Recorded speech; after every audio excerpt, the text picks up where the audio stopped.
Assalamualaikum warahmatullahi taala wabarakatuh. Berjumpa lagi kita pada hari ini pada kelas Bahasa Melayu. Hari ini kita akan mempelajari tentang kata hubung bersama Cikgu Nadia.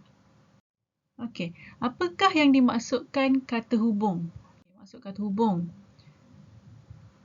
Maksud kata hubung ini ialah kata yang menghubungkan dua ayat atau lebih.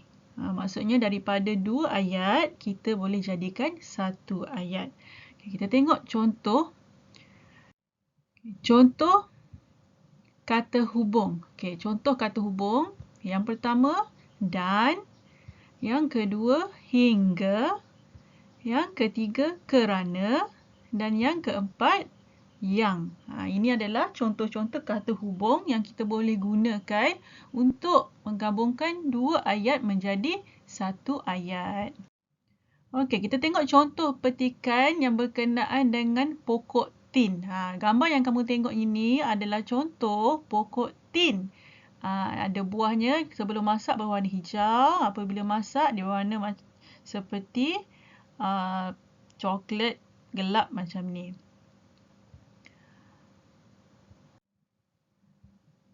Okey, contoh ayat. Ayat yang pertama ada dua ayat. Dua ayat di sini kita tengok satu persatu. Encik Salim ke tapak semayan pokok tin Encik Linton. Ini ayat yang pertama. Kemudian ayat yang kedua, Hanif ke tapak semayan pokok tin Encik Linton. Kamu dapat tengok ada dua ayat. Sekarang kita nak gabungkan dua ayat ini menjadi satu ayat. Macam mana kita nak gabungkan? Encik Salim dan Hanif ke tapak semayan pokok tin Encik Linton. Kamu dapat tengok di sini. Yang ini Encik Salim ni.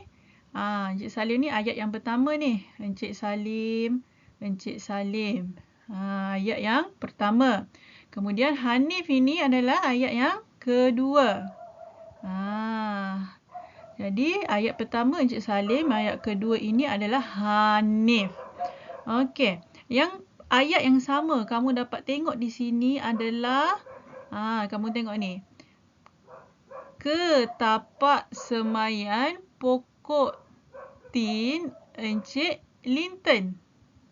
Yang bawah ni pun ada ke tapak semayan pokok tin Encik Linton. Jadi, bila kamu nak gabungkan ayat ni, ayat yang sama ni kamu tulis satu kali sahaja. Contohnya, Encik Salim dan Hanif ke tapak semayan pokok tin Encik Linton. Tengok yang berulang ni, kita tulis sekali. Kita gabungkan dengan kata hubung apa murid-murid? Kata hubung dan. Kita tengok yang kedua. Yang kedua kita tengok.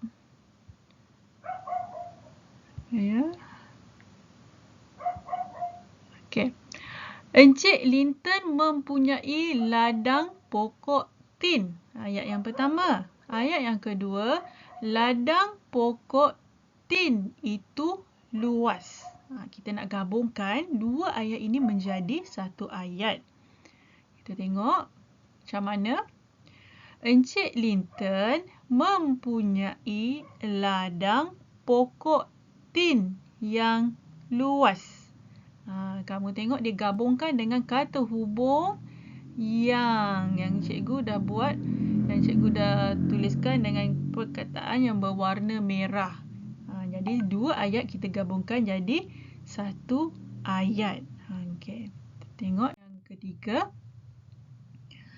Beliau seorang usahawan yang berjaya. Ayat yang kedua, beliau bijak mencari peluang memasarkan tanamannya. Kita tengok ada dua ayat. Apa perkataan yang sama antara dua ayat ini adalah beliau. Jadi kita guna satu je beliau. Tu beliau kat bawah ni kita potong. Beliau seorang usahawan yang berjaya kerana bijak mencari peluang memasarkan tanamannya.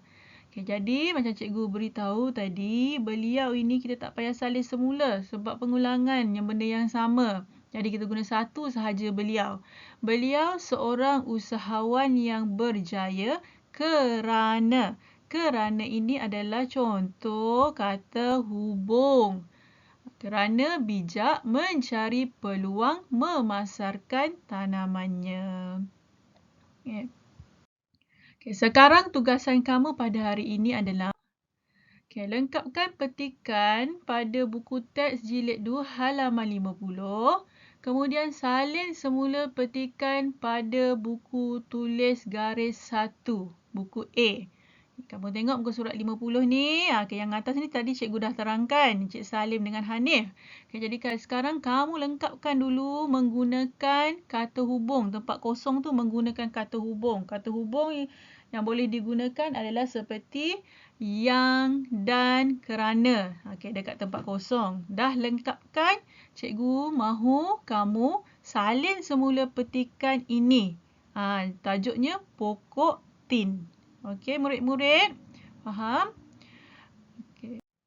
Rasa setakat ini saja kelas cikgu pada hari ini. Sehingga kita berjumpa lagi. Sekian, terima kasih.